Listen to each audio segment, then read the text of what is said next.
મને મારા ખાલી ઘોડી ફેરી હેન્ડલ બહુ સારું હાલ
રેડી વિઠ્ઠલભાઈ કાઢો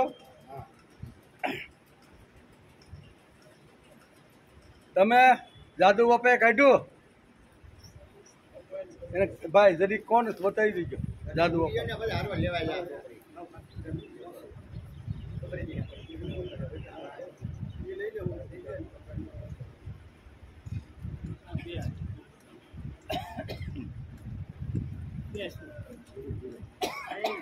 વિયુક્तेषु जायते प्रसन्न चेतसो व्यासो बुद्धि पर्यवतिष्ठते બે શ્લોકેશ વિયુક્तेषु વિષયાનિન્દ્રિયે ચરણ આત્મવશ્યે વિધેયાત્મા પ્રસાદમધિગચ્છતિ प्रसादे सर्वदुःखानां हानिरस्योपजायते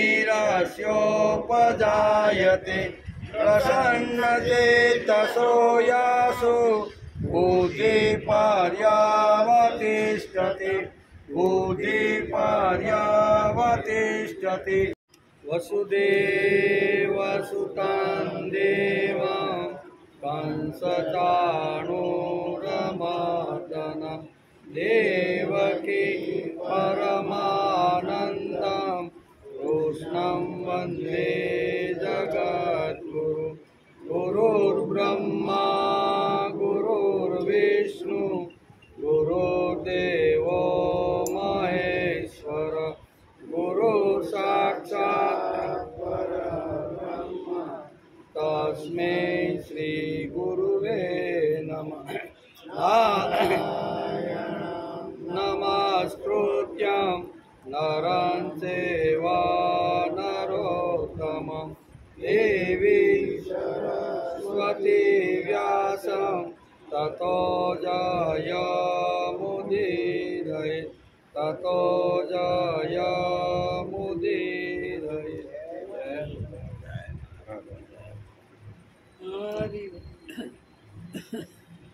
रागद्वेष वियुक्तेषु विषयानिन्द्रिये चरन् आत्मवश्यैर्विधेयात्मा प्रसादमधिगच्छति।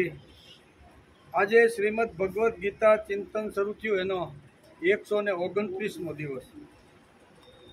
ગઈકાલે આપણે બીજા અધ્યાયના 64મા શ્લોકને નમસ્કાર કર્યા।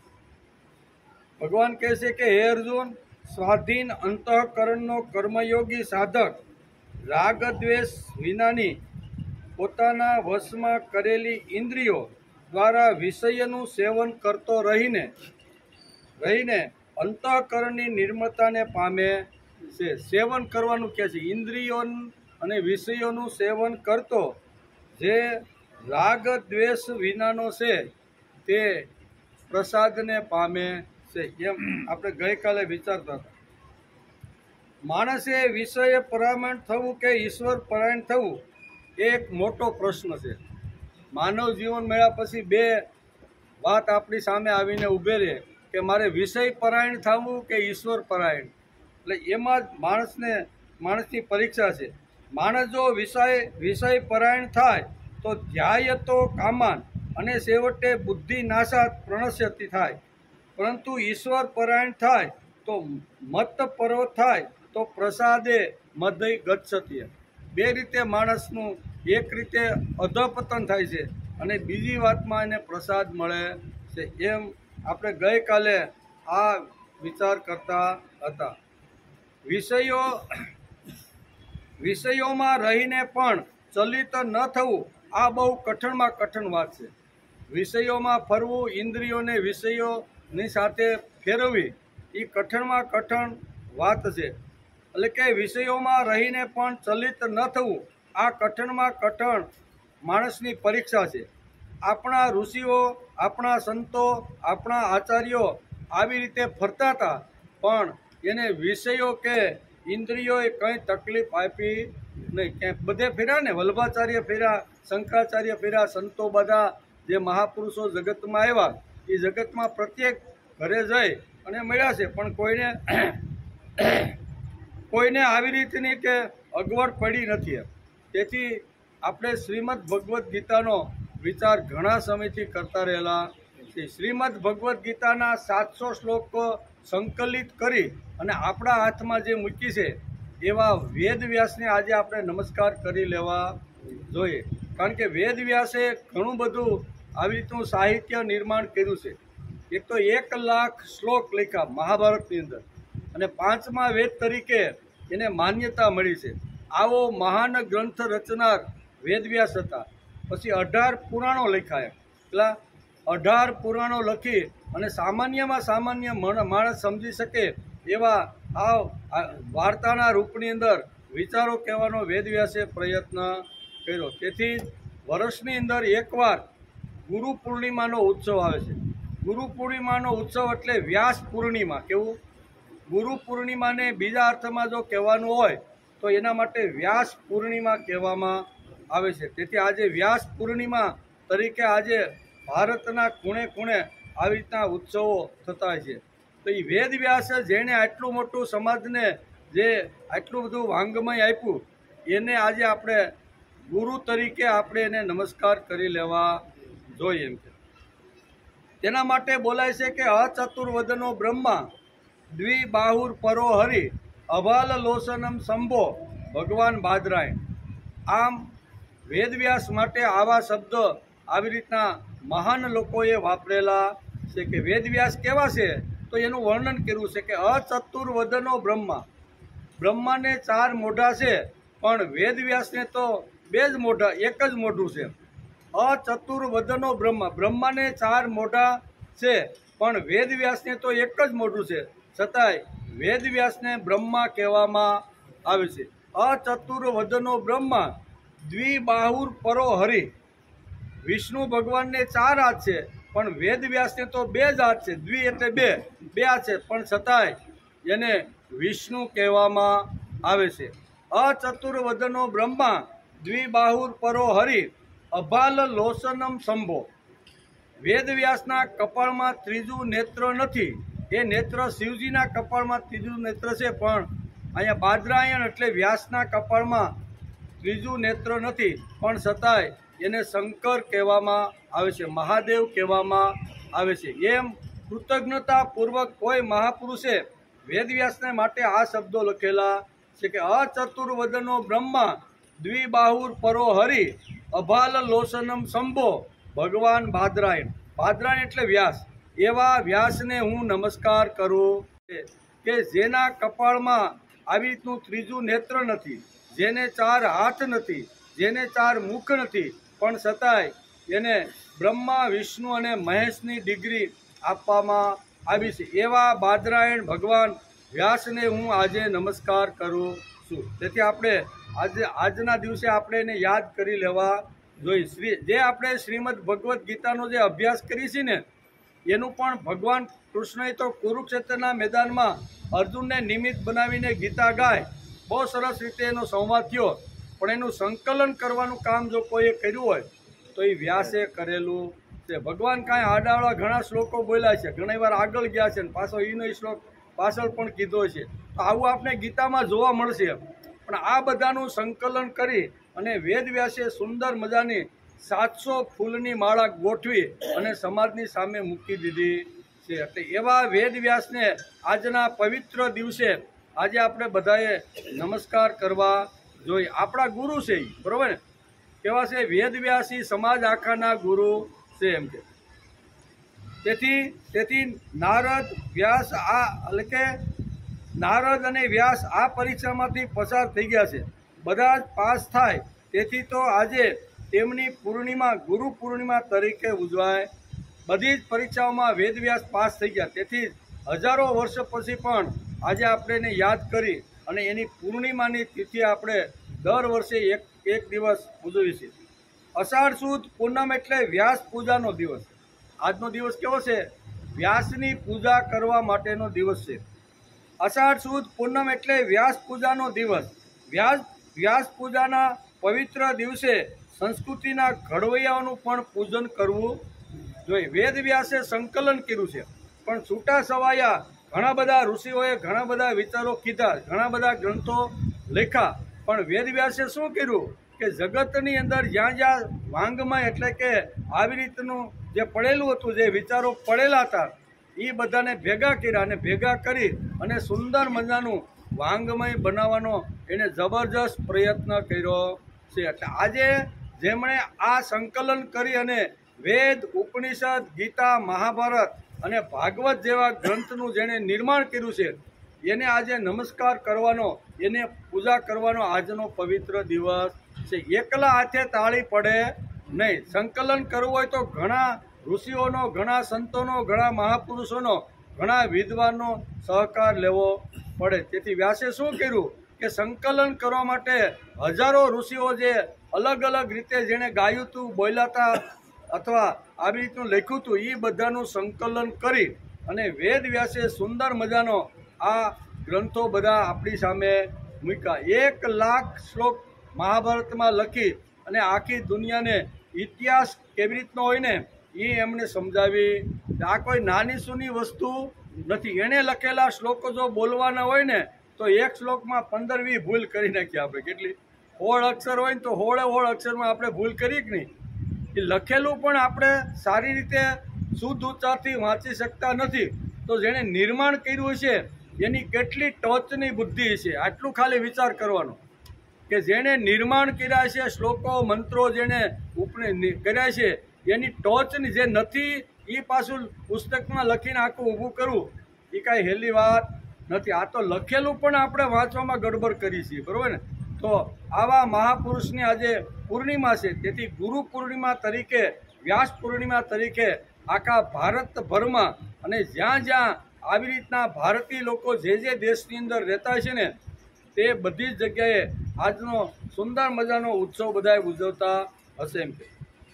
એટલે કે સંસ્કૃતિના ઘડવૈયાનું કામ છૂટી છવાઈ રીતે અનેક ઋષિઓએ કર્યું છે, પણ વેદવ્યાસે બધા વિચારોનું સંકલન કરી આપણે સંસ્કૃતિના જ્ઞાનકોશ જેવો મહાભારત જેવો ગ્રંથ આપણને, ઘણા ઋષિએ ઘણું મોટું કામ કર્યું છે, પણ વેદવ્યાસે સંકલન કરી અને 1 લાખ શ્લોક જે મહાભારતમાં છે ને એ આપણા હાથની અંદર મૂક્યું કે આમાં દુનિયાની દરેક સમસ્યાઓનો ઉકેલ આ 1 લાખ શ્લોકમાંથી ક્યાંક ને ક્યાંક માણસને મળી જશે. આવો સુંદર ગ્રંથ જેણે આપ્યો છે એવા વ્યાસનો નમસ્કાર કરવાનો આજનો દિવસ છે. એટલે કે જ્ઞાનકોશ મહાભારત ગ્રંથ આપણા હાથમાં મૂક્યો. ભારત પંચમ વેદ આમ કહેવાય છે. કેવું? ભારત એ 5મો વેદ છે. એટલે કે 4 વેદ તો છે જ. ઋગ્વેદ છે, યજુર્વેદ છે, પછી સામવેદ છે અને અથર્વવેદ. આ 4 વેદ તો આપણી પાસે છે, પણ મહાભારતને 5મા વેદ તરીકે અહીંયા માન્યતા મળી છે. એટલે અહીં કહે છે કે ભારત પંચમો વેદ, તેમના આ ગ્રંથને 5મા વેદની ઉપમા મળી છે. મહાભારત દ્વારા તેમણે સંસ્કૃતિના વિચારો દૃષ્ટાંતો સહિત સરળ ભાષામાં સમાજ પાસે મૂક્યા.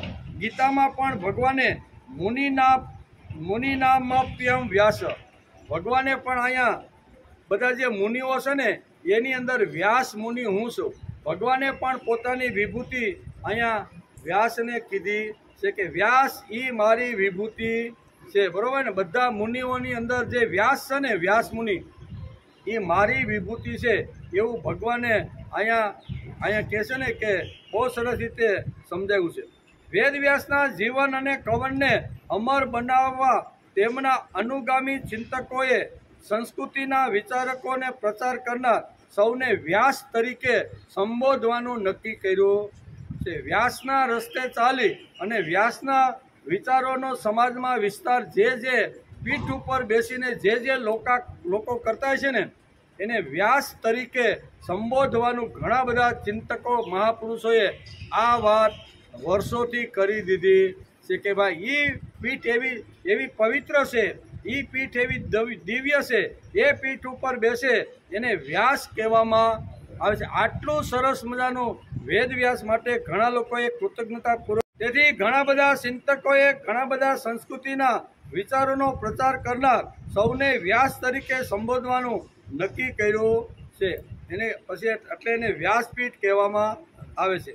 આ વ્યાસપીઠ પર આરૂઢ થઈને જે નિસ્વાર્થ ભાવે પોતાની ઉપાસના કાં તો ભક્તિ સમજીને સકર્તવ્ય સ્વરૂપે સંસ્કૃતિના પ્રચારનું જીવન વ્રત લે તેની પૂજા આ દિવસે કરવાની હોય છે. વ્યાસપીઠ ઉપર બેસી અને કોઈ પણ પ્રકારની અપેક્ષા રાખ્યા વગર હું જે કાંઈ વ્યાસના વિચાર પીઠ ઉપર બેસીને જે કરું છું એમાં મને કોઈ પ્રકારનો ફાયદો મળે અથવા મને કોઈ મહેનતપણું મળે એટલા માટે હું આ વિચાર કહેતો નથી. વ્યાસપીઠ ઉપર બેસનારના મનની અંદર એક જ વાત હોવી જોઈએ કે હું જે કાંઈ કહું છું એ ભગવાનની પૂજા કરવા માટે હું અહીં બેઠો. કહે છે ને કે સ્વાર્થ ભાવે પોતાની ઉપાસના કાં તો ભક્તિ સમજીને, નિસ્વાર્થ ભાવે અથવા ભક્તિ સમજીને વેદવ્યાસના જે વિચારો છે એ પીઠ ઉપર બેસી અને હજારો લોકોના જીવનમાં વેદ વિચારો જાય એના માટે પીઠ ઉપર બેસીને જે પ્રયત્ન કરે છે એને વ્યાસ કહેવામાં આવે છે. અને આવા વ્યાસનું દર વર્ષે ગુરુ પૂર્ણિમાને દિવસે પૂજન કરવામાં આવે છે. એમ કે એટલે કે સ્વકર્મ રૂપે સંસ્કૃતિના પ્રચારનું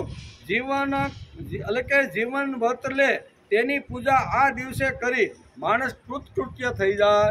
કે આવા મહાન તેજસ્વી અને દિવ્ય વિચારો જેણે આ જગતની અંદર મૂક્યા છે એની પીઠ ઉપર બેસી અને માણસ એનો જ વિચાર વાગોળે એટલા માટેનું પૂજન કરવામાં આવે છે. વેદવ્યાસને જ આપણા હિન્દુ ધર્મના પિતા માની શકાય. પિતા જો માનવાનો હોય ને તો વ્યાસને જ પિતા તરીકે આપણે માની શકીએ. વેદવ્યાસને જ આપણે હિન્દુ ધર્મના પિતા તરીકે માની શકીએ. વ્યક્તિનો મોક્ષ અને સમાજનો ઉદ્ધાર એ બંને આદર્શો વેદવ્યાસે આપણને આપ્યા છે. વ્યક્તિનો વિકાસ પણ થવો જોઈએ અને સમાજની અંદર રહેલી વ્યક્તિનો પણ ઉદ્ધાર થવો. બંને વાતો વેદવ્યાસે પોતાના ગ્રંથની અંદર આ વાત લખી છે.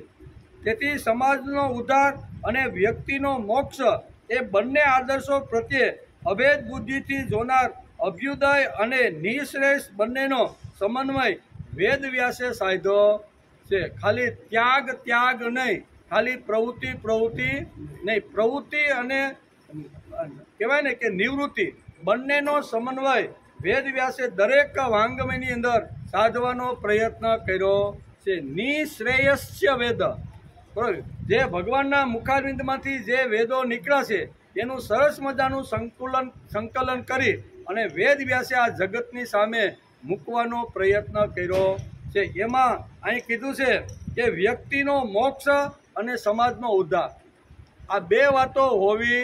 માણસ જ્યારે મૃત્યુ પામે ત્યારે એને મોક્ષની ગતિ મળે અને સમાજમાં જ્યાં સુધી જીવે ત્યાં સુધી એનો ઉદ્ધાર અથવા એનો આવી રીતનો વિકાસ થાય. બૌદ્ધિક વિકાસ હોય, સામાજિક વિકાસ હોય, કૌટુંબિક કોઈ પણ પ્રકારનો વિકાસ હોય તો એ દરેક વિકાસની વાત અહીંયા વેદવ્યાસે આપને સમજાવી છે. તેથી આવી રીતના જે વેદવ્યાસ છે જેણે મોક્ષની પણ વાત સમજાવી અને સમાજના ઉત્કર્ષની પણ વાત સમજાવી. બંને સાથે રાખી પ્રવૃત્તિ અને નિવૃત્તિ, મોક્ષ અને આવી રીતનો વિકાસ, આ બધી જ વાતો સાથે રાખી અને વેદવ્યાસે આખું વાંગમયનું સર્જન કર્યું છે. છૂટા છવાયા પડેલા બધા જ વિચારોને એકત્રિત કરી સંકલન કરી અને સુંદર મજાનો ગ્રંથ આપણા હાથની અંદર મૂક્યો છે.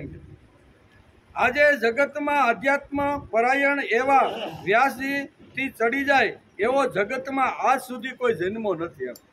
વ્યાસે જે વાંગમય સમાજની સામે જે મૂક્યું એનો જો અભ્યાસ કરે તો ખબર પડે કે આટલું મોટું વાંગમય, આટલું મોટું સાહિત્ય, આટલો મોટો વિચાર અત્યાર સુધીમાં દુનિયાના કોઈ પણ વિચારક આવ્યો છે, કોઈ પણ ચિંતક આવ્યો છે ને, તો એને આટલું મોટું સાહિત્યનું સર્જન કરીને સમાજની સામે મૂક્યું નથી. થોડું થોડું મૂકે બધાય, જેની બુદ્ધિ જેટલી કેપેસિટી હોય, પણ વ્યાસથી ચડી જાય એવો જગતમાં આજ સુધી તો જન્મો નથી. હવે જન્મે તો આપને ખબર નથી, પણ આજ સુધી જન્મો નથી. એમ કે આજે જગતમાં અધ્યાત્મ પરાયણ એવા વ્યાસજીથી ચડી જાય તેવો બીજો કોઈ સમાજશાસ્ત્રી આજ સુધી જગતમાં જન્મો નથી.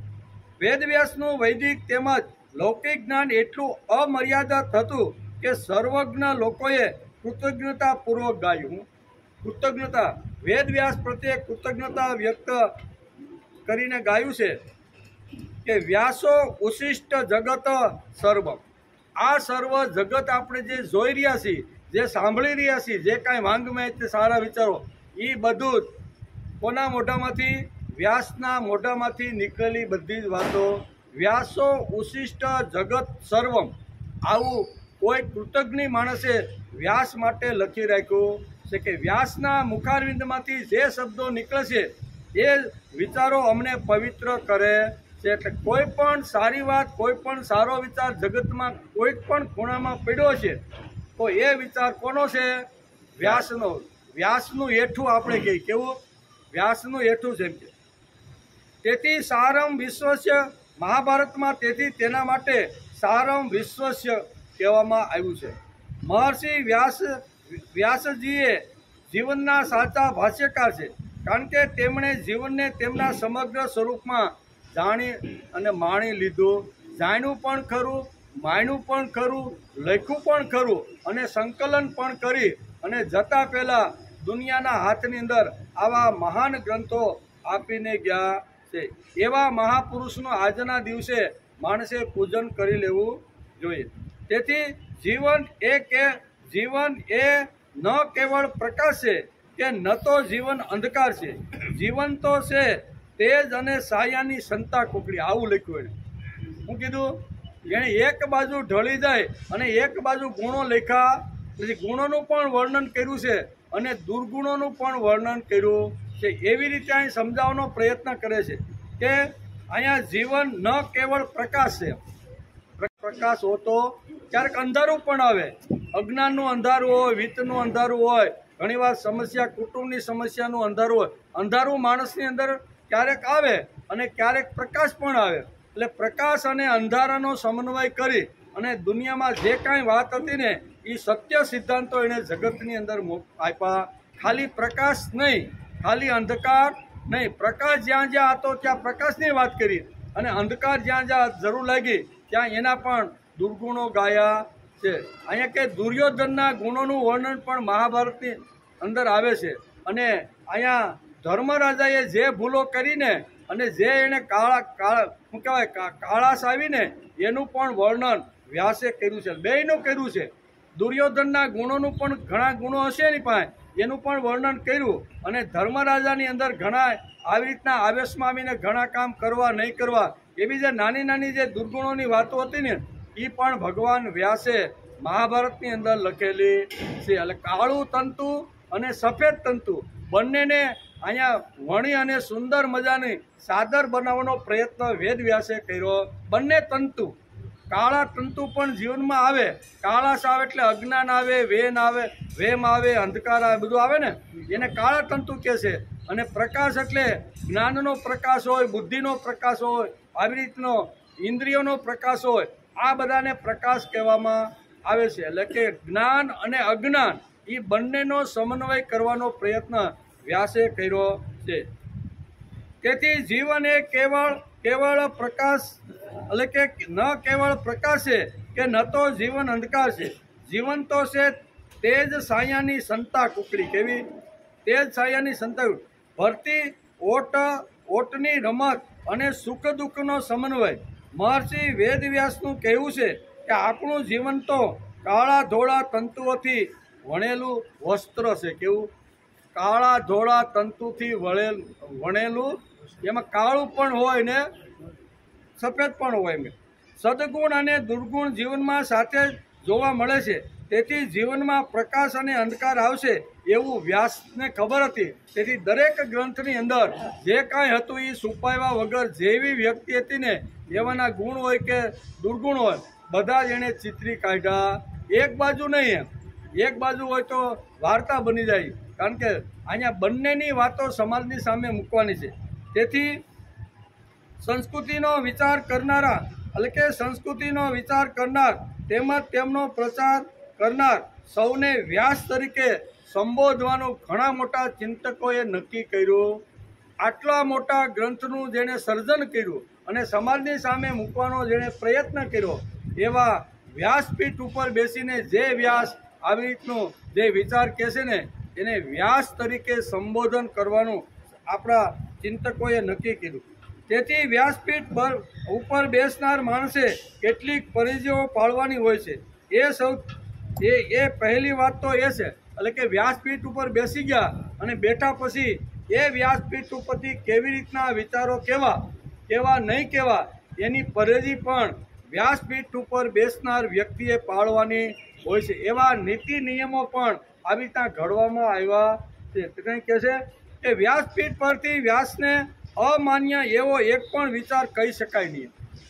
વ્યાસપીઠ ઉપર બેઠા 7 દિવસ સુધી બેઠા તો વ્યાસને અમાન્ય, વ્યાસને જે માન્ય ન હોય ને એવો વિચાર વ્યાસપીઠ ઉપરથી કહી શકાય ને. આવા ઘણા નીતિ નિયમો આપણા વિચારોએ કે મૂકેલા છે. એવો એક પણ વિચાર કહી ન શકાય. અને તેથી વ્યાસપીઠ ઉપર બેસનારે વ્યાસ સાહિત્યનો ઊંડો અભ્યાસ કરેલો હોવો. વ્યાસશાસ્ત્ર એટલે કે વ્યાસશાસ્ત્ર એટલે વ્યાસે જે વાંગ્મય નિર્માણ કર્યું, વેદ, ઉપનિષદ, ગીતા, મહાભારત, પછી આપણા પુરાણો છે, એનો ઊંડો અભ્યાસ કરી અને પછી જો બેસે તો એને કાંઈ વાંધો આવે નહીં. તેથી વ્યાસપીઠ પરથી કોઈની ખોટી નિંદા કે કોઈની ખુશામત કરી શકાય નહીં. બહુ વ્યાસપીઠ ઉપર બેઠા ભાઈ કેટલી પરેજી પાળવી જોઈએ ને એ આપણા વિચારકો ને ચિંતકો આપને કહીને ગયા છે કે એકવાર વ્યાસપીઠ ઉપર હું આરૂઢ થઈ ગયો પછી એની કોઈની નિંદા નહીં અને કોઈની સ્તુતિ નહીં, નિંદાય નહીં ને સ્તુતિ નહીં કરવાની. વ્યાસપીઠ ઉપર બેસનારો સાચો સરસ્વતીનો ઉપાસક છે. તેથી નિંદા અને સ્તુતિ કરવામાં આવતી નથી. આજે ઘણીવાર આપણે ઘણી જગ્યાએ જતા હોય બરાબર, તો વ્યાસપીઠ ઉપર સરસ મજાની કથા ભાગવતની હાલતી હોય અને એમાં જો કોઈ મોટો રાજકારણી આવી જાય, મોટી ગાડી લઈ 2-5 આગળ પિસ્તોલવાળા હોય ને 2-5 પાછળ હોય, આવો કોઈ રાજનીતિજ્ઞ આવે તો બધા જગ્યા આપીને સીધો એ વ્યાસપીઠ ઉપર એને આમ ભાઈ આમ કરીને લઈ જાય કે નહીં, અને વ્યાસી પાછા ઊભા થાય અને પાછો એને હાર પહેરાવે કે હા ભાઈ આવ્યા. આજે આવું થાય છે કે નહીં? તેથી અહીં બહુ સરસ રીતે કે વ્યાસપીઠ ઉપર જે બેસનાર જે માણસ છે ને એને કેટલી પરેજી પાળવી જોઈને એનું સુંદર મજાનું વર્ણન કરવામાં આવ્યું છે. એ અત્યારે વ્યાસ ભગવાન છે. કેવા? એ ભગવાન એ વ્યાસપીઠ ઉપર બેઠેલા છે. એટલે દુનિયાનો ગમે તેટલો મોટો માણસ આવે તો પણ એને વ્યાસપીઠ છોડી અને એની કોઈની સ્તુતિ કે કોઈની નિંદા કરવાની નથી. એ બધી કથા બધી પડતી મૂકી અને જે રાજકારણી આવ્યો હોય છે ને એની સ્તુતિ ચાલુ કરી ગયા છે કે આ અમારે વિસ્તારનો ધારાસભ્ય છે કે આવી રીતનો એના ખાતા એની પાસે છે ને આમ બધું થાય કે ન થાય? હવે શું કરવાની જરૂર છે ભાઈ? તું એક તો વ્યાસપીઠ ઉપર બેઠો છો અને વ્યાસપીઠ ઉપર બેસીને વ્યાસપીઠને અભડાવતો રહેલો છે. કેવો? વ્યાસપીઠને તું અભડાવવા સિવાય બીજું કાંઈ કામ કરતો. આટલી હિંમત તો માણસની અંદર હોવી જોઈએ. દુનિયાનો કોઈ ગમે તેટલો મોટો ખેરખા આવે અને જે વખતે કથા હાલતી હોય ને એ વખતે તો એ વ્યાસ ભગવાન છે. તેથી વ્યાસ ભગવાનથી આ દુનિયામાં કોઈ મોટું નથી. પણ આપણે આવેલા લોકોને મોટો સમજી કે ના ફલાણા સંત પીઠના અધિપતિ છે, આવી રીતનું છે ને એટલે આવ્યા છે એટલે આપણે એને તો જરીક કોઈ જરૂર નથી. જ્યારે બધું પૂરું થાય ત્યારે તમારું નીચે ઉતરીને જે કાંઈ સન્માન કરવું હોય, જે કાંઈ કરવું હોય એ કરવાની છૂટ છે. પણ વ્યાસપીઠ ઉપર બેઠા પછી કોઈની સ્તુતિ નહીં અને કોઈની નિંદા કરવામાં આવતી. આટલું મોટું વ્યાસપીઠનું મહત્વ છે. આજે ઘણા લોકોએ વ્યાસપીઠને અભડાવી દીધી. અરે ખવરિયા જેવું આવ્યું હોય ને 3 કાવડિયાનું ધારાસભ્ય, તોય ઘણીવાર આવી રીતના વ્યાસ ઊભા થઈને એના વખાણ, એની સ્તુતિ આમ છે તેમ છે. એટલું જ નહીં, અરે ઘણા તો મેં વોટ્સઅપ ઉપર ને ફેસબુક ઉપર એવા લોકોને વ્યાસપીઠ ઉપરથી સાંભળતા જોયા છે કે તમારે હવે આને જ મત આપવાનો છે. હવે એ ક્યાં વાત જાય તમે વિચાર તો કરો. હું કે તમારે હમણાં ઇલેક્શન આવે છે, તમારે બધાએ આને જ મત આપવાનો છે. હવે આ વ્યાસપીઠને અભડાવી નાખે. હું જે વ્યાસપીઠ ઉપરથી જે કહેવાનું છે એ રહી જાય અને નથી કહેવાનું ને એવી બધી થાય છે. તેથી વ્યાસપીઠ ઉપર જે માણસ બેસે છે એને કેટલીક પરેજીઓ પાળવાની હોય છે. આને પરેજી કહેવાય. ભાઈ ગમે તેવું થાય પણ હું તો અત્યારે વ્યાસ એટલે ભગવાન છું, એની નિંદા પણ નહીં, સ્તુતિ નહીં, કોઈને હાર તોરા નહીં, કોઈને કંઈ જ નહીં. ઉતરા પછી જે કંઈ કરવું હોય એ કરવાની બધી આટલી પરેજી રાખવાનું આપણા ચિંતકો કહીને ગયા છે. તેથી વ્યાસપીઠ પરથી કોઈની ખોટી નિંદા કે ખુશામત કરી શકાય નહીં. વ્યાસપીઠ ઉપર બેસનારો સાચો સરસ્વતીનો ઉપાસક છે. કેવો? માં સરસ્વતીનો ઉપાસક છે. એ 7 દિવસ સુધી પોતાની ઉપાસનાને, પોતાની ભક્તિ કરવા માટે અને પોતાની ભગવાનને પૂજા કરવા માટે વ્યાસપીઠ ઉપર બેઠેલો છે. એટલે એને કોઈ પણ બહારની જે વસ્તુ છે ને એ બહારની વસ્તુ કોઈ એને અસર કરી શકતી. આ વ્યાસપીઠનું મહત્વ શાસ્ત્રકાર. તેથી હજારો વર્ષો પછી પણ ગુરુ પૂર્ણિમાનો ઉત્સવ અને જે પીઠ ઉપર બેસે છે એને વ્યાસ કહેવામાં આવે છે. આટલું જે સંકલન કરીને જે ચિંતકોએ જે મૂક્યું છે તે આજે હજારો વર્ષો પછી પણ ટકી રહી છે. એનું કારણ શું છે? પણ આજે ઘણા બધા વ્યાસો ઘણી રીતે આવી રીતનું કહી અને પોતાની આવી રીતનું વ્યાસપીઠને ખરાબ કરતા રહેલા છે. તેની વાણી વાંગમય વિલાસ તરીકે નહીં, બીજાના વખાણ કરે આવે એટલે કે ભાઈ તમારે આના ઉપર સિક્કો મારવા. વાણી વિલાસ માટે જે પીઠ ઉપર બેસીને જે વ્યાસના વિચાર જે કહેશે ને એની વાણી કોઈ દિવસ વિલાસ વાળી હોવી ન જોઈએ. એટલે કે તેની વાણી વિલાસ નહીં પરંતુ ઈશ્વર ભક્તિ રૂપે રહેવી જોઈએ. કેવી? હું અત્યારે ભગવાન વેદવ્યા કહેશે ને કે અત્યારે હું ભાગવત એ ભગવાન છે. આપણે આગળ જોયું તું ભાગવતનો અભ્યાસ કરતા હતા કે ભાગવત એ ભગવાનનું સાક્ષાત સ્વરૂપ છે. શરૂઆતના અધ્યાયમાં આપણે જ્યારે ભાગવતનો અભ્યાસ કરતા હતા ને ત્યારે એની અંદર એક આ શ્લોક આવ્યો હતો કે ભાગવતને આટલો મોટો મહિમા, આટલું મોટું ગાન, આટલા મોટા મંડપો બાંધી અને ગામડાઓથી માંડીને શહેરમાં ભાગવત બેસાડો, ભાગવત બેસાડો, ભાગવત કરો. આનું મહત્વ શા માટે છે ભાઈ? તો એનું મહત્વ એટલા માટે છે કે જે દિવસે અહીંયા શું કહેવાય પ્રાચીના પીપળા ઉપર ભગવાન જ્યારે દેહોત્સવ કરવી અને પરલોક જ્યારે સિધાવાના હતા ને ત્યારે ઉદ્ધવને ખૂબ દુઃખ થયું. ઉદ્ધવ ખૂબ રડે છે કે ભગવાન તમે સાક્ષાત રૂપે અત્યારે મારી સાથે મિત્ર તરીકે આપણે અહીંયા સગુણ સાકાર રૂપે આપણે રહ્યા એમ છે બરોબર. અને હવે તમે આ જગત છોડી અને તમે જાઓ છો તો હવે હું કોને આધારે જીવીશ? હું જીવી શકીશ. મારે ભગવાન તમારી સાથે આવું છે. આવું જ્યારે ઉદ્ધવે ભગવાનને કીધું ત્યારે ભગવાન કહેશે કે ભાઈ તારે હજી ઘણું જીવવાનું છે, ઘણું કામ કરવાનું છે, પણ ભગવાન તમારા વગર હું રહી શકવાનો નથી. ત્યારે ભગવાન કહેશે કે મારા વગર તું ન રહી શકતો. હું તને એક વાત કહીને જાઉં છું કે શ્રીમદ ભાગવતની અંદર મારું બધું જે ઐશ્વર્ય છે ને, મારી બધી જે શક્તિ છે ને એ હું શ્રીમદ ભાગવતની અંદર મૂકતો જાઉં છું. તેથી શ્રીમદ ભાગવતનો તારે અભ્યાસ કર એટલે હું જ તારી સામે આવીને ઊભો. તેથી અહીં કહેશે કે આટલું મહત્વ વ્યાસપીઠનું અને આટલું મોટું ભગવાન કહેશે કે મારું સ્વરૂપ, મારું ઐશ્વર્ય મેં ભાગવતની અંદર મૂકી દીધું છે. આવું જે ભગવાનનું ઐશ્વર્ય લઈ અને જે વ્યાસપીઠ ઉપરથી અહીંયા વ્યાસનું વાંગમય જે કહેવા માટે બેઠો હોય એને બીજાની ખુશામત કરવાની શું જરૂર ભાઈ? બીજાના ગુણગાન કે નિંદા કરવાની શું જરૂર? એને ગુણગાન ગાવાના હોય તો ભગવાનના ગાવને 18,000 શ્લોક છે, એમાંથી એકાદો શ્લોક પકડો અને ભગવાનના ગુણનું વર્ણન કરો. પણ એ કરવું નથી.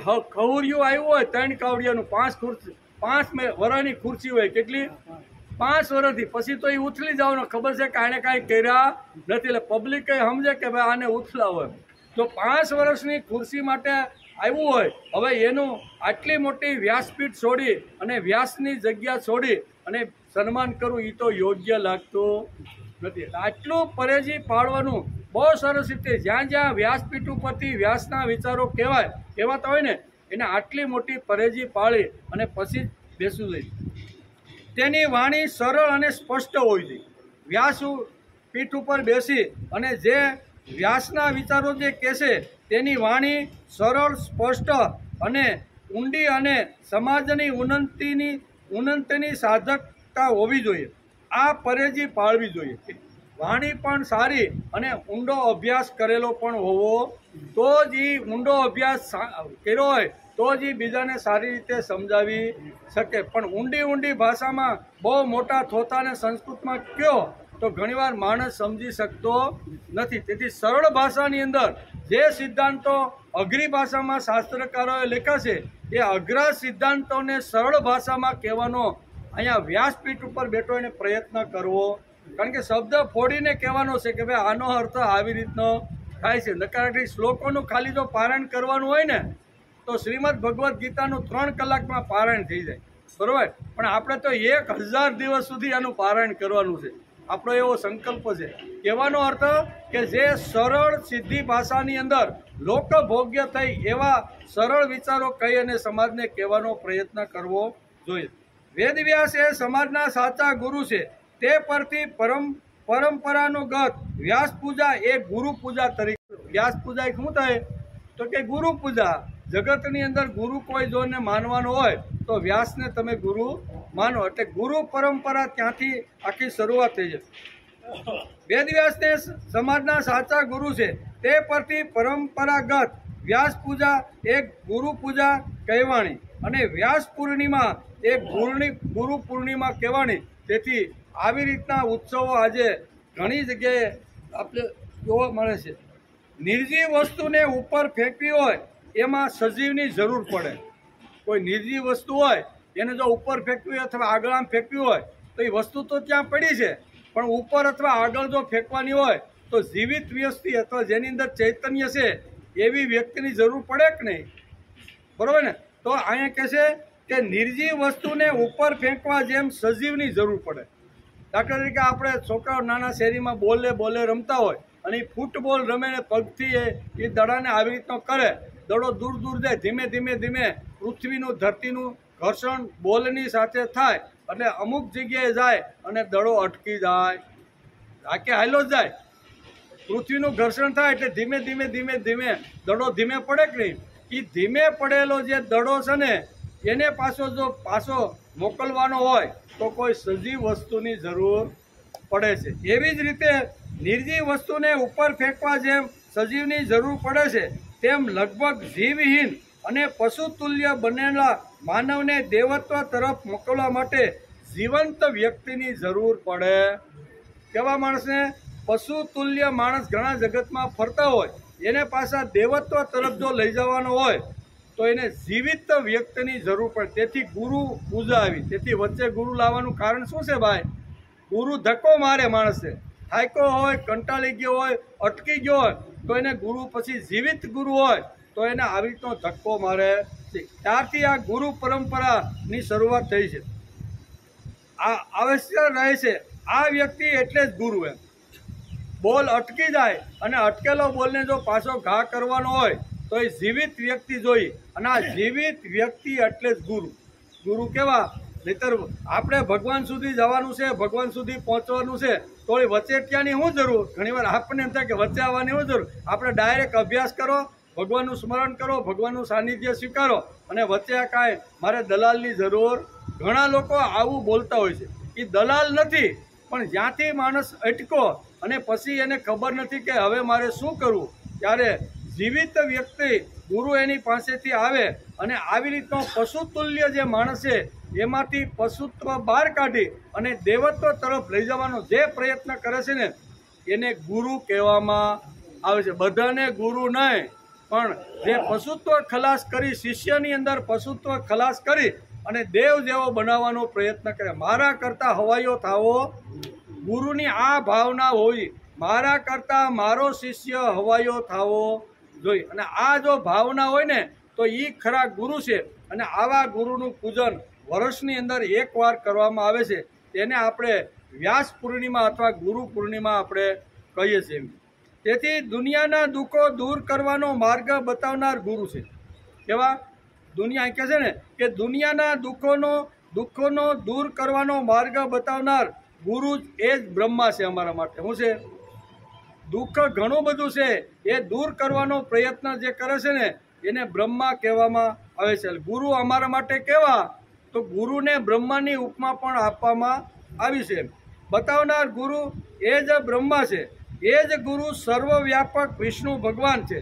પછી અમારું પોષણ કરે, પછી મનનું પોષણ હોય, બુદ્ધિનું પોષણ હોય, શરીરનું પોષણ હોય. પોષણ ઘણી રીતે થાય કે અમારું પોષણ કરવાનો પ્રયત્ન કરે એને અહીંયા વિષ્ણુ કહેવામાં આવે છે.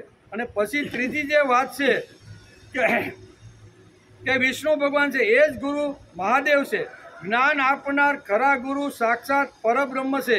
એવા ગુરુને હું નમસ્કાર કરું છું. તેથી આપણે રોજ બોલીને ગુરુ બ્રહ્મા ગુરુ વિષ્ણુ ગુરુ દેવો મહેશ્વર ગુરુ સાક્ષાત પરબ્રહ્મ તસ્મૈ શ્રી ગુરુવે નમઃ. તો ત્રણ વાતો શિષ્યના જીવનમાં જે ઊભી કરે ને એને ગુરુ કહેવામાં આવે છે. એટલે કે છે કે દુઃખો દૂર કરનાર, પોષણ કરનાર, અને મારી અંદર જો કોઈ ખોટું કાંઈક આવી ગયું છે ને તો એને બાળનાર અથવા ખતમ કરી અને એને પ્રલય કરનાર પણ મહાદેવ જોઈએ. તેથી અહીંયા ગુરુનું પણ મહત્વ સમજાવવાનો પ્રયત્ન કર્યો છે. વેદવ્યાસ અચતુર્વદનો બ્રહ્મા દ્વિબાહુર પરો હરિ અભાલ લોસનમ શંભો ભગવાન બાદરાયણ. આવી ઉપમા અહીંયા બાદરાયણ વ્યાસને આપણા જેવા ઘણા બધા કૃતજ્ઞ જે પુરુષો છે ને એને વેદવ્યાસને આ ઉપમા આપી દીધી. એને 4 હાથ નથી છતાંય એ કેવા છે? 4 હાથ નથી છતાંય હરિ છે. 4 મુખ નથી, એક જ મુખ છે છતાં એ બ્રહ્મા છે. ત્રીજું નેત્ર નથી ભગવાન શિવજીની જેમ, છતાં પણ એ અમારા માટે આવી ઉપમા આજે ઘણા લોકોએ વેદવ્યાસને આપી દીધી છે. માનવને દેવ એટલે કે માનવને દેવ બનવા માટે પોતાની પશુતુલ્ય વૃત્તિ પર સંયમ મૂકવો પડે છે. આ સંયમની પ્રેરણા તેને ગુરુના જીવન ઉપરથી મળે. કોઈ પણ માણસને જો વિકાસ કરવાનો હોય ને તો સંયમની લગામ માણસને ખૂબ જ જરૂરી છે. વિષયો આપણી સાથે રહેવાના, આપણી ઇન્દ્રિયો એની સાથે સંપર્કમાં આવવાની, અને વિષયો અને આવી રીતની ઇન્દ્રિયોનો જ્યારે સંપર્ક થાય છે ને ત્યારે માણસ જો વિષયોનો વિચાર કરતો રહે ને તો એ અધપતનના ખાડામાં જાય છે. તો આવું પશુતુલ્ય જે જીવન જીવે છે એને બહાર કાઢી અને દેવત્વ તરફ લઈ જવાનો જે પ્રયત્ન કરે ને એને સમાજનો સાચો ગુરુ કહેવામાં આવે છે. ગુરુ એટલે જ લઘુ નથી તે, અને જે લઘુને ગુરુ બનાવે તે, જે જીવનને એટલે કે જીવનને મનના વશમાં જવા દે તે લઘુ, અને જે મનનો સ્વામી છે તેને ગુરુ કહેવામાં આવે છે. ગુરુ વજનદાર હોવો જોઈએ. કેવો? ગુરુ વજનદાર હોવો જોઈએ. જીવનના લપસણા પ્રવાહો વચ્ચે પણ જે સ્થિર ઊભો રહી શકે છે તેને ગુરુ કહેવામાં. જગતના ઘણા બધા લપસણા આવા સ્થાનો એવા બધા ઘણા બધા આપણે જોવા મળે છે. ઘણા બધા એવા સ્થાનો છે ને કે એ સ્થાનોની અંદર ઘણીવાર માણસ લપટી જાય છે. એ લપસણા સ્થાનમાંથી જો બહાર કાઢવાનું જો કોઈ કામ કરે તો એ ગુરુ છે. કનક, કાંતા અને કીર્તિ આ 3 લપસવાના જબરજસ્ત સાધનો છે. કેવા? કોઈ કનકમાં, કનક એટલે સોનું, પૈસામાં ઘણીવાર આવી રીતનો લપસાય. પછી કોઈ કાંતા એટલે સ્ત્રીની અંદર લપટાઈ જાય છે. અને ઘણીવાર કીર્તિની અંદર માણસ એવો ફસાઈ જાય છે કે એમાંથી બહાર જ આવતો નથી. મને કીર્તિ મળે, મને આવી રીતના પ્રમાણપત્ર મળે, મને આવું, એનામાં સતત ચિંતિત રહે છે. તેથી આજે ગુરુ પૂજા ગુરુવાદમાં પરિણમે છે. ગુરુ પૂજાનો ગુરુવાદ થવાથી માનવી અંધશ્રદ્ધા અને અજ્ઞાનના અંધકારમાં અથડાયા કરે છે. ગુરુ પૂજાનું સુંદર અને ખીલેલું અને સૌરભથી મહેકેલું પુષ્પ ગુરુવાદે ચીમડી નાખ્યું છે. બાપડો હોય એટલે કે ડોક્ટર જો એટલે કે બાપ જો ડોક્ટર હોય અને દીકરાએ ડોક્ટરની ડિગ્રી ન લીધી હોય તો બાપ પણ દીકરાને કોઈ શું કહેવાય મરીઝ એટલે કે દર્દીનું ઓપરેશન કરવા દેતો. જે બાપ ડોક્ટર છે, બધી સર્જરી જાણે છે, તો એને જ્યારે ઓપરેશન થિયેટરમાં તો ત્યારે એનો 25 વર્ષનો દીકરો પણ ત્યાં બાજુમાં ઊભો હોય છે, પણ એને ડોક્ટરી ભણ્યો નથી. ડોક્ટરની કોઈ પણ એ છે એન્જિનિયર, પણ એ બાપા ઓપરેશન કરે છે એટલે જોવા માટે આવે તો ઘણીવાર એમ કહે ને કે ના ના તમારો દીકરો છે તો હવે તમે આને ઓપરેશન સર્જરી કરીને કરી ગઈ અને કરે તો શું થાય? અસ્યુતમ કેસ્યમ. એટલે ડોક્ટરનો દીકરો ડોક્ટર જ થાય એવું નથી. ડોક્ટર થવું હોય તો એને ડોક્ટરની ડિગ્રી એને પ્રાપ્ત કરવી જોઈએ. એન્જિનિયર હોય, બાપ એન્જિનિયર હોય અને દીકરો એન્જિનિયર ન હોય તો એ બાપ કાંઈ આવી રીતે મોટું આવી રીતનું આર્કિટેક્ટ એન્જિનિયરની જેમ બાંધકામ કોઈને કરવા આપતો અને કરવા જો ભૂલે ચૂકે આપે તો ઘણા બધા પુલો નીચે પડતા આપણે જોયા છે કે નહીં? ઘણી બધી બિલ્ડિંગો નીચે પડતી જોઈએ. એનું કારણ શું છે કે એ જ્ઞાન એને અધૂરું હતું ને અધૂરા જ્ઞાનની હિસાબે સ્ટ્રક્ચરની અંદર જે કાંઈ માલ સામાનની જે કાંઈ ગુણવત્તા હોવી જોઈએ એ અંદર હોતી. તેથી આવું બને ઘણી ઘટનાઓ આપણે જોતા હોય છે. તેથી કહેવાનો અર્થ કે ડૉક્ટર બાપ હોય તો કાંઈ ડૉક્ટર દીકરો ન હોય તો કાંઈ ડૉક્ટર પણ એને હોપતો નથી. સમાજ પણ એને ઓપરેશન કરવા દેતો. દીકરો એન્જિનિયર ન હોય ને બાપ એન્જિનિયર હોય તો કોઈ મોટે મોટે હાઈરાજ આવી રીતની બિલ્ડિંગો બાંધવા દેતો નથી. આજે ગુરુવાદે ગુરુનું જે સુંદર મજાનું જે ફૂલ જે પુષ્પ હતું ને એ ગુરુવાદે ચીમળી નાખ્યું છે. બરાબર? બાપને અક્કલ ન હોય અને પરંપરાથી હાલ્યો આવતો હોય અને બરાબર દરરોજના 2 લીટર ચા પીતો હોય ને 2-3 જુડી બીડી પી નાખતો હોય, પણ એને 5-7 શિષ્યોને મૂંડી દીધા. એ દરેક ઘરે દરરોજ ફરતો હોય ને સાની રકબી ઉપર રકબી ઉલાવતો હોય અને એ જ્યારે માણસ મૃત્યુ પામે ને ત્યારે એના જે કહેવાતા જે ગુરુ છે ને ઘણી બધી જમીન મૂકીને ગયા હોય છે. એટલે શિષ્યો શું કરે કે અહીં સમાધિ ગયો અમારા ગુરુની, શું કે સમાધિ દય અને પછી એનું પૂજન હાલે છે કે નહીં? પણ મરી ગયો કેવી રીતે?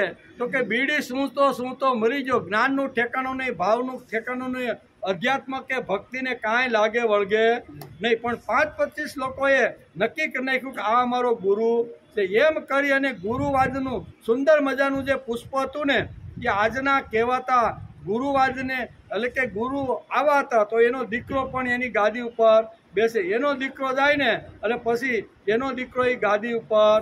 આ બધું પરંપરા આવીને એને સત્યાનાશ ગુરુ પૂજાનો કાઢી નાખ્યો. હકીકતે જે ગુણવાન હોય, જે શીલવાન હોય, જે આવી રીતનો હોય એને જ પછી પરંપરાગત એને ત્યાં બેસાડવો જોઈએ. ભલેની પછી એનો પોતાનો પુત્ર ન હોય.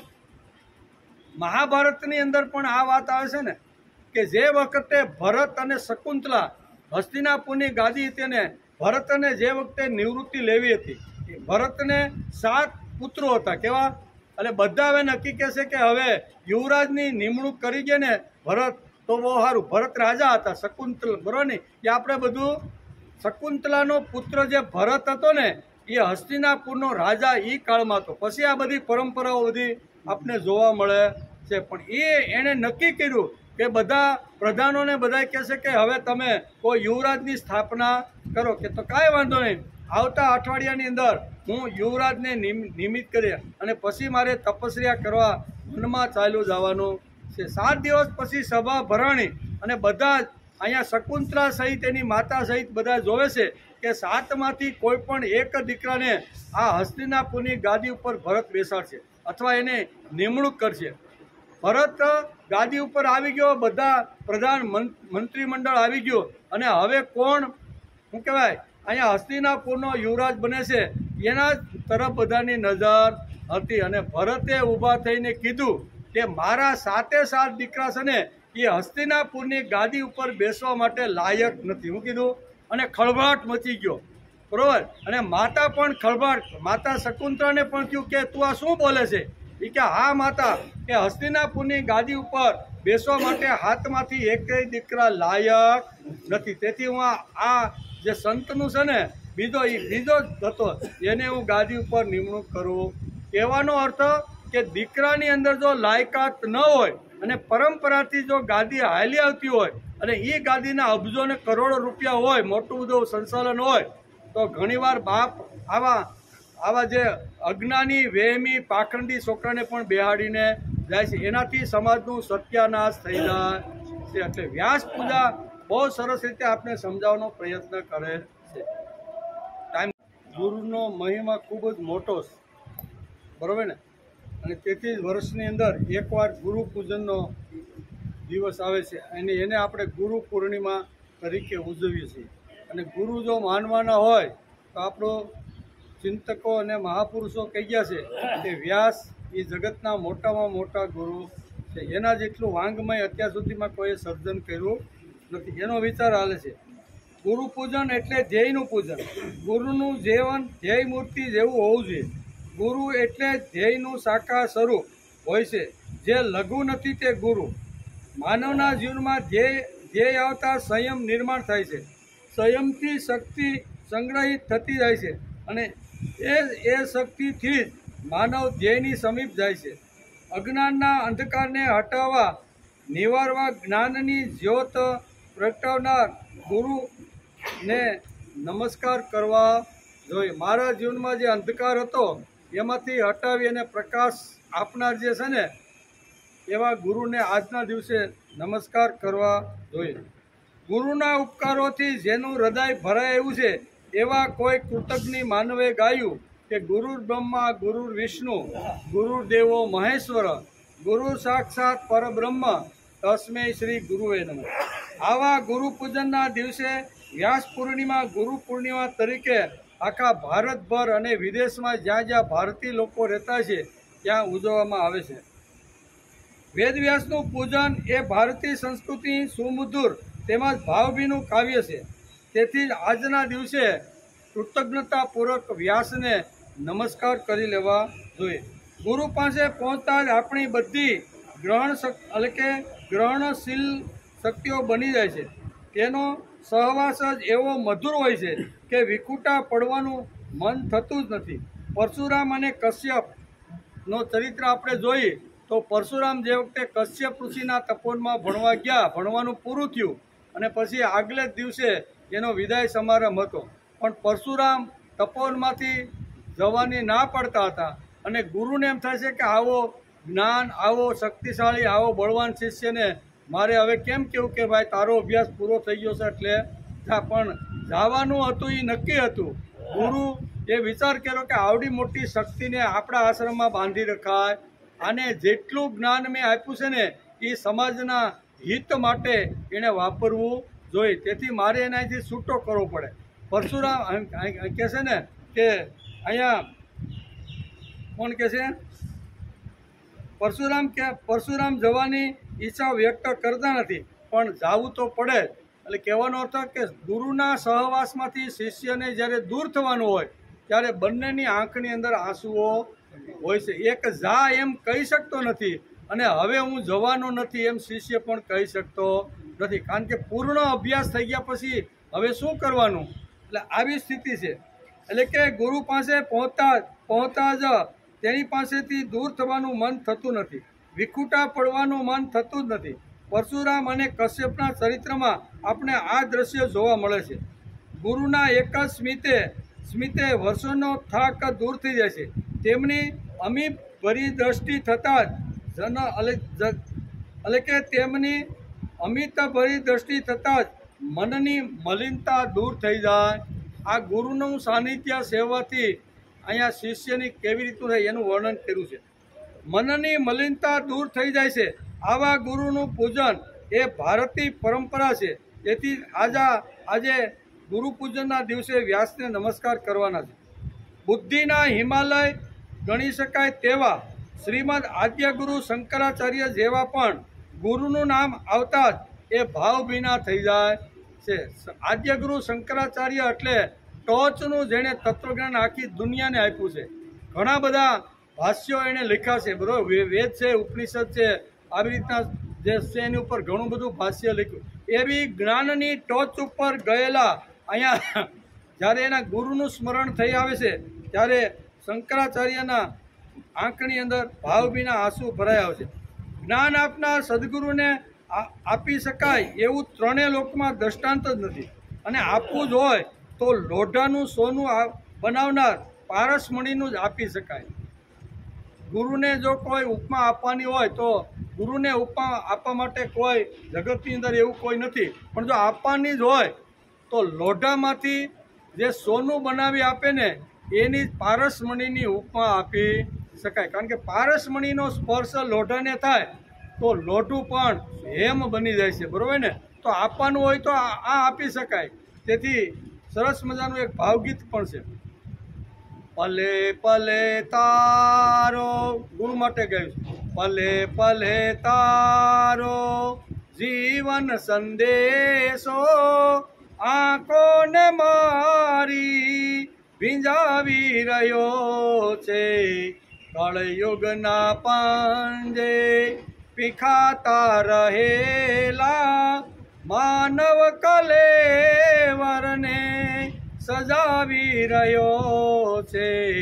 પલે પલે તારો પારસમણીનો સ્પર્શ જો થાય લોઢું ખરેખર હેમ બને છે. પારસમણીનો સ્પર્શ જો થાય લોઢું ખરેખર હેમ બને છે. એવા ક્યાં કિમિયાનો કારીગર તું દાનવને માનવ બનાવી રહ્યો છે. પલે પલે તારો જીવન સંદેશો આંખોને મારી ભીંજાવી રહ્યો છે.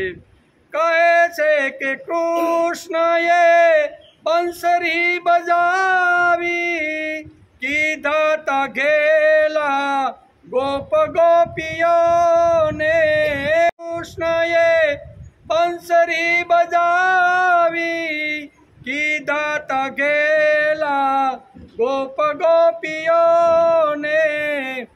આજે ઘેલા માનવને કરતો ગીતા જ્ઞાન બંસી બજાવી રહ્યો છે. પલે પલે તારો ગંગાના નિર્મળ નિરથી જગતના ધોવાય પાપો વેદ વદે છે. અજ્ઞાનના એ પાપોને ધોવા જ્ઞાનની તું ગંગા વહાવી રહ્યો છે. પલે પલે તારો જ્ઞાન કર્મ ભક્તિ છે ધ્યેય જીવનનું. નથી કોઈ તૃષ્ણા તને આ જગતમાં. પ્રભુ કેરો પૈગામ પહોંચાડી વિશે પાંડુરંગ પ્રભુને તું નચાવી રહ્યો છે. પલે પલે તારો. ગુરુ માટે જો કોઈ ઉપમા આપવાની હોય તો જગતમાં કોઈ છે નહીં, પણ આપવાની હોય તો પારસમણીની આપી શકાય છે. પારસમણીનો સ્પર્શ લોઢાને થાય અને લોઢું જેમ હેમ બને છે એમ ગુરુની સાથે શિષ્યનો સંબંધ થાય અથવા ગુરુનો સ્પર્શ જો શિષ્યને થાય તો શિષ્ય પણ આવી રીતનું હેમ બની જાય છે. બહુ ગુરુનું મહત્વ ભારતીય સંસ્કૃતિમાં જબરજસ્ત આપણા શાસ્ત્રકારોએ ગાયું છે. ગુરુ તો શિષ્યને પોતાનું ગુરુત્વ આપે છે અને તેથી શિષ્યને પોતાની પ્રતિમા રૂપે તૈયાર કરનાર ગુરુ નિરૂપમ છે, બરોબર. પોતાનું તો શિષ્ય પાસે હોય પણ વધારાનું ગુરુ આપે એટલે ગુરુ કરતાં શિષ્ય હંમેશા સવાયો થવો. આવી ભાવના ગુરુની પાસે હોવી કે મારો શિષ્ય મારા કરતાં સવાયો થવો જોઈએ. અહીંયા ગુરુ રામકૃષ્ણ પરમહંસને લાગતું કે અહીંયા વિવેકાનંદ એટલે કે નરેન્દ્ર મારો શિષ્ય તો છે પણ મારા કરતાં એ સવાયો બને ને એવો રામકૃષ્ણ પ્રયત્ન કરતા હતા અને દુનિયાની અંદર આપણે બધાને ખબર છે કે ગુરુ કરતાં જબરજસ્ત હવાયું દોઢું પણ જેનું જ્ઞાન છે ને એવા વિવેકાનંદ આવી રીતના રામકૃષ્ણ પરમહંસના શિષ્ય બનીને બધું પ્રાપ્ત કર્યું. ગુરુના અનેક પ્રકાર છે, જેવા કે ચંદન ગુરુ, વિચાર ગુરુ, અનુગ્રહ ગુરુ, સ્પર્શ ગુરુ, દર્પણ ગુરુ, ક્રોચ ગુરુ, આમ ઘણા બધા ગુરુ છે. અને અવધૂતે આપણે ભાગવતનો જ્યારે અભ્યાસ કરતા હતા ત્યારે અવધૂતે પણ 24 ગુરુ એણે કરેલા છે. પંચ મહાભૂતોથી એણે શરૂઆત કરી. પૃથ્વી માતા પહેલો મારો ગુરુ છે, ત્યાંથી શરૂઆત કરી અને ઠેઠ સુધી આપણે 24 ગુરુ સુધી લઈ ગયા. ગુરુનો મહિમા અહીંયા ભાગવતે પણ ગાયો છે. તેથી કે ભારતમાં ગુરુ પરંપરા હતી, હું કોઈનો છું એમ માણસને થવું કે હું કોઈનો છું, એ મધુર ભાવ તેમાં હતો. આ ભાવનામાં કૃતજ્ઞ હતી. જનકના ગુરુ યાજ્ઞવલ્ક હતા અને શુક્રાચાર્યના ગુરુ જનક હતા. સાંદીપનીના શિષ્ય કહેવામાં કૃષ્ણ અને સુદામાને ગૌરવ લાગતું હતું કે અમે તો સાંદીપની ત્યાંથી ભણીને અમે આવ્યા. કોલર ટાઈટ કરીને જ્યારે કાંઈ વાત કરવાની થાય ને ત્યારે કોઈ પૂછતા કે આટલું બધું જ્ઞાન તમે ક્યાંથી મેળવ્યું, ત્યારે કૃષ્ણ અને સુદામા કોલર ટાઈટ કરીને કહેતા કે અમે તો સાંદીપનીના શિષ્ય છીએ, અમારા ગુરુએ અમને આટલું જ્ઞાન આપેલું. કોઈનો થાવું ને થઈ શકતા નથી. આજે બહુ અઘરું છે, પણ અહીંયા આવા કૃષ્ણ પણ કહેશે કે સાંદીપનીનો હું શિષ્ય છું એમ. આવી કે હું સાંદીપનીનો હું શિષ્ય છું.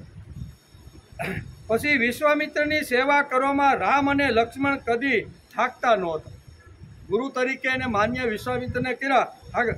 વેદ ઉપમન્યુ આરુણીને ધૌમ્ય ઋષિ ગુરુ તરીકે મળ્યા, એ એનું સૌભાગ્ય હતું. દ્રોણ ગુરુને માટે અર્જુનના અંતઃકરણમાં રહેલો નાજુક ભાવ જ એને પોતાના યુદ્ધ કર્તવ્યોમાંથી થોડો શિથિલ બનાવે છે. કે ગુરુ સામે આવ્યા ને એટલે શિથિલ બની ગયો. એટલે આ કૃતજ્ઞતા ભાવ છે કે જેની પાસેથી મેં વિદ્યા ભણ્યું, જેની પાસેથી મેં શાસ્ત્ર ભણ્યું, એને જ મારે બાણ ચલાવીને મારવાના. આ કૃતજ્ઞતા ભાવ અર્જુનની સામે આવ્યો, તેથી લડવા માટે જે શિથિલ ઢીલો પડ્યો છે ને એનું એક કારણ આ છે. એટલે ગુરુ પ્રત્યેનો કેટલો ભાવ અને આદર હશે એ બધા આના ઉપરથી સમજાય છે. દ્રોણ ગુરુને માટે અર્જુનના અંતઃકરણમાં રહેલો નાજુક ભાવ જ એને પોતાના યુદ્ધ કર્તવ્યમાં થોડો શિથિલ બનાવે છે. પરશુરામ પાસેથી જ્ઞાન મેળવવા કર્ણ અને ભીષ્મે ઘણા બધા પ્રયત્નો કર્યા, ઘણા બધા કષ્ટો પણ સહન કર્યા છે. હું પરશુરામનો શિષ્ય છું અને મારા ખોળાની અંદર પરશુરામ માથું રાખીને આરામ કરે છે. મારે જે સહન કરવું પડશે ને એ બધું હું સહન કરી એમ કર્ણ ધારતો હતો અને ભમરાએ બરોબરનો હોલ પાડી. આ બધું આપણે જાણીશ. હું કોઈનો છું, હું કોઈનો શિષ્ય છું, એનું માણસને ગૌરવ લાગવું જોઈએ. આપણે અહીં જેમ ગૌરવ લઈએ છે એમ પાશ્ચાત્ય દેશોમાં પણ હું અમુકનો શિષ્ય છું એમ કહેવામાં ગૌરવ લેવાતું હતું. હું સોક્રેટિસનો શિષ્ય છું એમ કહેવામાં પ્લેટો પોતે આનંદ અનુભવતો. હું સોક્રેટિસનો શિષ્ય છું એમ પ્લેટો પણ પોતાના ગુરુ માટે ગૌરવ અનુભવતો હતો. ભારતીય સંસ્કૃતિ એક ગુરુ પરંપરાના કળશરૂપ સદગુરુને હંમેશા પૂજ્ય માન્યા છે. ગુરુ શિષ્યની અનંતતાનું તેમજ સૃષ્ટિના જ્ઞાનનું દર્શન કરાવે છે, પણ સદગુરુ જીવનની કલા શીખવી માનવને ઈશ્વરાભિમુખ લઈ જાય છે. કામ ગુરુ અને સદગુરુમાં આટલો ફરક છે. સદગુરુ શું કરે કે એને જે શિષ્ય હોય છે એને પ્રભુ સુધી પહોંચાડવાનો પ્રયત્ન કરે છે. એટલે કે ઈશ્વર સન્મુખ સદગુરુ એને પહોંચાડે છે. ગુરુ છે હાથ પકડીને પ્રભુના ચરણની અંદર લઈ જનાર સદગુરુ છે એમ કે.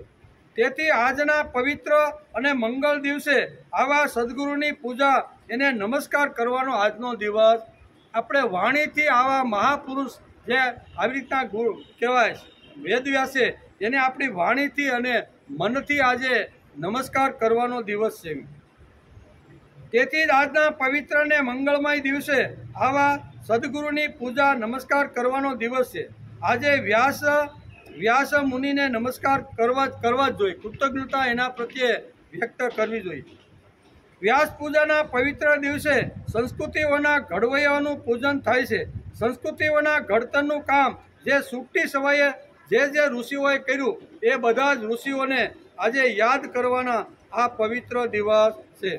આજે સમય થોડો બદલી ગયો છે. કળિયુગ આવ્યો ને એટલે ગુરુની વાત જે હતી ને એ થોડીક હળવી પડી ગઈ છે. એટલે અહીંયા શાસ્ત્રમાં લખ્યું છે કે ગુરુઓ બહવ સંતિ, ગુરુઓ બહવ સંતિ શિષ્ય વિત હા પરા. એટલે શિષ્યના ખિસ્સામાંથી વિત મારી પાસે કેમ આવે એવા આજના ગુરુઓ બની ગયા. એનો અર્થ કે ગુરુઓ બહવ સંતિ શિષ્ય વિત પર હારકા, શિષ્યનો વિત મારી પાસે કેમ આવે એવી રીતના આજના ગુરુઓ થઈ ગયા છે. પછી આગળ કચ્ચિતુ દ્રશ્યતે તત્ય શિષ્ય ચિત્ત આપકા, શિષ્યનું ચિત્ત લઈ અને પરબ્રહ્મ પરમાત્મા સુધી પહોંચાડનાર સદગુરુ તો ભાગ્યે જ મળે. આજના કળિયુગની અંદર મોટા ભાગના ગુરુ શિષ્ય પાસે જો ધન સારું હોય, એનું ખિસ્સું ભર્યું હોય ને તો એને આગળ બેવાનો એની માટે વ્યવસ્થા કરવાની બધું જ અહીંયા આશ્રમમાં જાય ને ત્યારે ફટફટ કરવા લાગે કે નહીં. આજે વિત્તનું હરણ કરવાવાળા ઘણા ગુરુ મળે છે, પણ જીવન બદલાવી નાખનારા, હૃદય પલટાવી નાખનારા, આંખોમાં તેજ અને બુદ્ધિમાં ખુમારી નિર્મળ કરતા ચિત્તનું હરણ કરવાવાળા ગુરુ આપને ભાગ્યે જોવા મળે છે. આવા આપણા ચિત્તનું હરણ કરી અને આપણને પ્રભુ સુધી પહોંચાડવાનું જે પ્રયત્ન કરે છે, આવા સદગુરુ ભાગ્યે જ મળે છે. ભાગ્યવશાત એવા ગુરુ મળે તો તેને ઓળખવા તેથી વધુ મુશ્કેલ છે. ઓળખાય તો પરિચયમાં આવવું એથી વધારે દુષ્કર છે.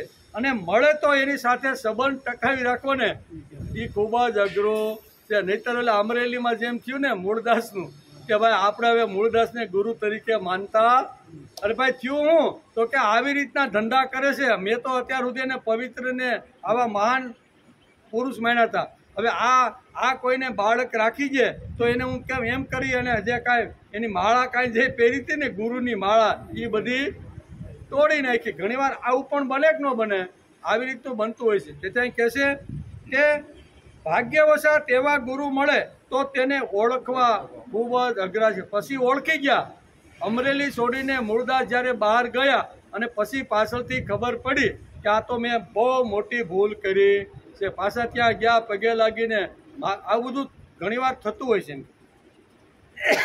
જ્ઞાનના સૂર્ય, પ્રેમના મહાસાગર અને શાંતિના હિમાલય જેવા ગુરુનું આ દિવસે પૂજન કરવાનું હોય છે. ગુરુ એટલે કોણ છે તો કે જ્ઞાનના સૂર્ય, પ્રેમના મહાસાગર અને શાંતિના હિમાલય. આ ત્રણ ગુણો જે ગુરુની અંદર આવી રીતનો હોય એવા ગુરુને પૂજન કરવાનો આજનો દિવસ છે.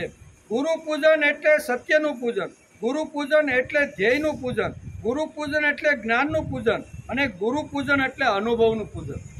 આપણે કોઈ 70-80 અથવા 100 વર્ષના અનુભવ લઈને બેઠા છે ને, તો આજના દિવસે આવા રીતના જે અનુભવી જે લોકો છે ને એના પૂજન કરવાનો દિવસ છે.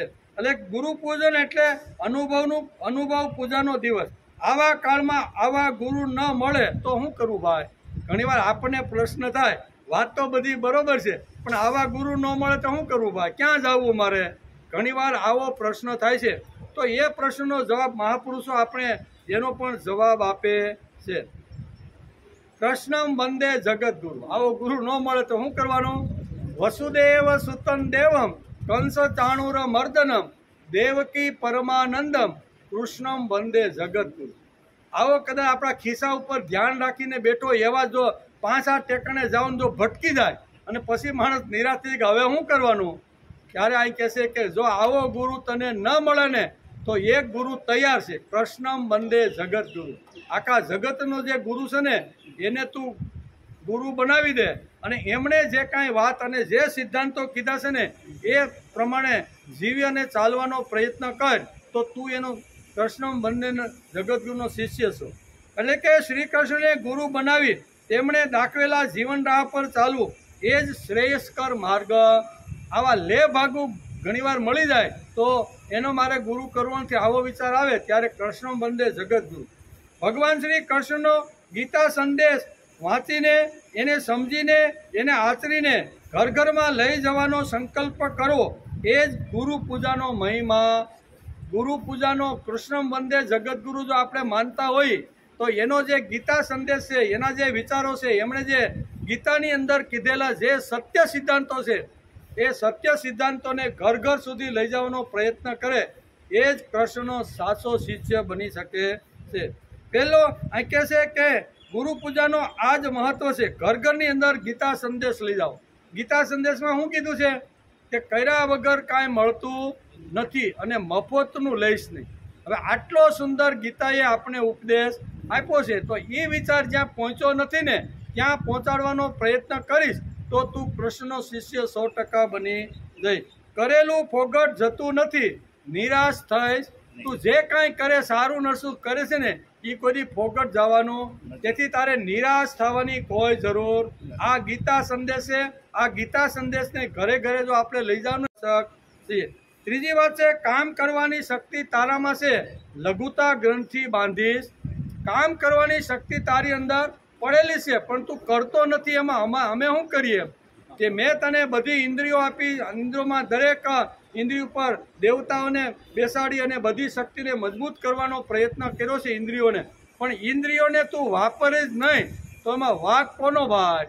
આપણે એમ કહીએ ને કે ઓલો બૂટ બાટાના બૂટવાળો એમ કહે છે કે ભાઈ અમે તો આ પગમાં પહેરવા માટે પગરખા બનાવ્યા છે અને કોઈ તારા તોલામાં મારે અને તને લોહી લુહાણ કરે તો એમાં અમારો શું વાંક ભાઈ?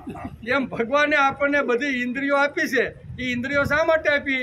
પ્રભુ સુધી પહોંચવા માટે, પ્રભુના ખોળામાં બેસવા માટે. કાન છે, વાણી છે, પગ છે, હાથ છે, આ બધી ભગવાને જે ઇન્દ્રિયો આપી છે ને એ ક્યાં સુધી પહોંચવા? મારે જીવ થઈને, જીવડો થઈને આવ્યો છું પણ મારે શિવ થવાનું છે.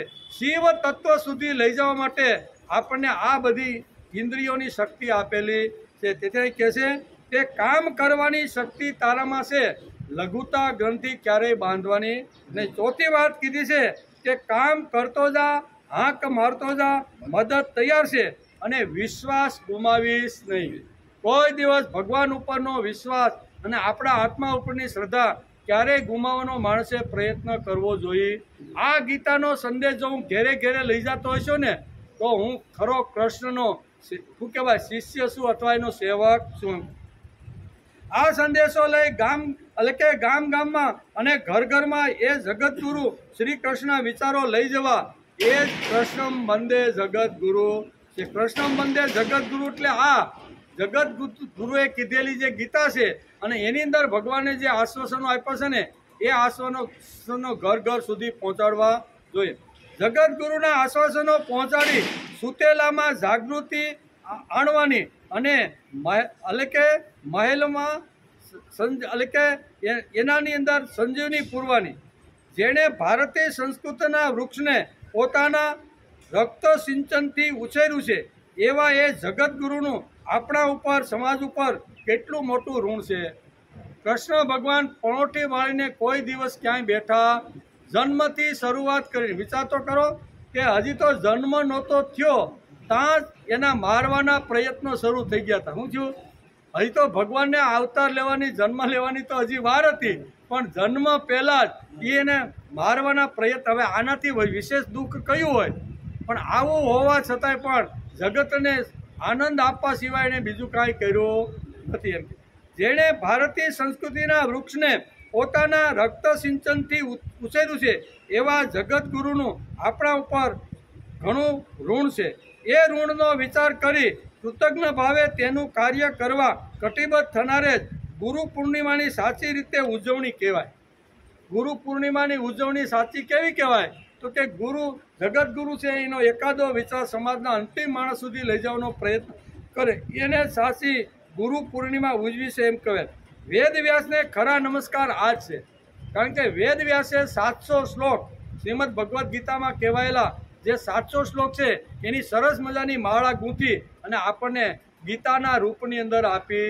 ભગવાન આડાઅવળા ઘણા બધા શબ્દો બોલ્યા હતા પણ એ બધાને એક લાઈનમાં કેવી રીતને ગોઠવવા, એ ગોઠવવાનું સંકલન કરવાનું કામ વેદ વ્યાસે કર્યું છે. તો જેના મુખારવિંદમાંથી આ વાણી નીકળી છે તે અને જેણે આ વાણીને ગોઠવવાનો પ્રયત્ન કર્યો છે તે એ બે મહાપુરુષને આજે ગુરુ પૂર્ણિમાના દિવસે જો આપણે નમસ્કાર કરીએ, એણે થોડું ઘણું કીધું હોય એ પ્રમાણે ચાલવાનો, એ રીતે કરવાનો, એ રીતે જીવવાનો અને એ રીતે જો આપણો વૃત્તિ બદલવાનો જો પ્રયત્ન કરીને તો જ આપણે સાચી ગુરુ પૂર્ણિમા ઉજવી છે એમ કહી શકાય.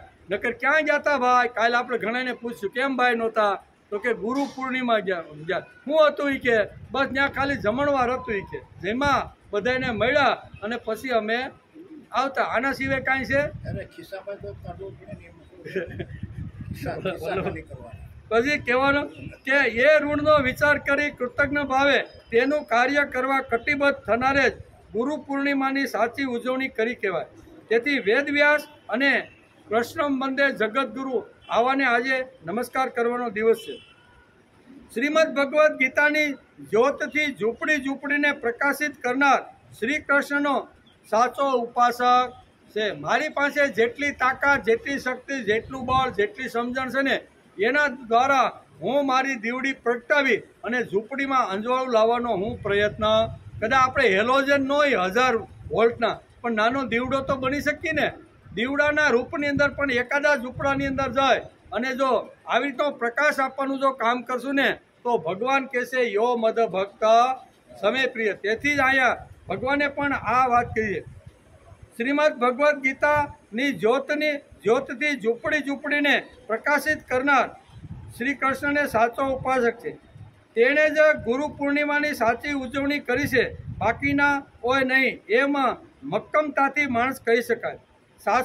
સાચી ગુરુ પૂજન કરતા ગુરુ જીવનનું ગૌરવ આપણા જીવનમાં પ્રગટે એ જ આજના પવિત્ર દિવસે સદગુરુ જગતગુરુ અને ગુરુને આજે એના ચરણમાં આપણે બધાએ નમસ્કાર કરવા જોઈએ. બરાબર? જે આપણા ગુરુ, જેણે આપણે થોડો ઘણો પણ પ્રકાશ આપવાનો પ્રયત્ન કર્યો, આપણે ગમે તેવું આડોઅવળું જીવન જીવતા હતા એની અંદર સરસ માર્ગ ઉપર જીવવાનો જેણે પ્રયત્ન કર્યો છે, આવા જીવનની અંદર કંઈક ઉત્કર્ષના બારાની અંદર જે લોકોએ પ્રયત્ન કર્યો છે ને એને બધાને નમસ્કાર કરવાનો આજનો દિવસ છે. તેથી આજના પવિત્ર દિવસે આપણે ભગવાનને કહીએ કે ભગવાન, તમે જે ગીતાની અંદર અર્જુનને નિમિત્ત બનાવી અને જે તત્વજ્ઞાન કીધું છે, ઉર્ધ્વ ગતિ સુધી આવવા માટે તમે જે વિચારો બીજા અધ્યાયની અંદર જે તમે સમજાવ્યા છે ને એ ઉર્ધ્વ ગતિમાં માણસ કેમ જાય એના માટે અમે પ્રયત્ન કરશું. તે જ કહે છે રાગ દ્વેષ વિયુક્તેષુ વિષયાનિંદ્રિયેતરણ આત્મ વશ્ય વિધિ આત્મા અને પ્રસાદમત દિગચ્છતિ.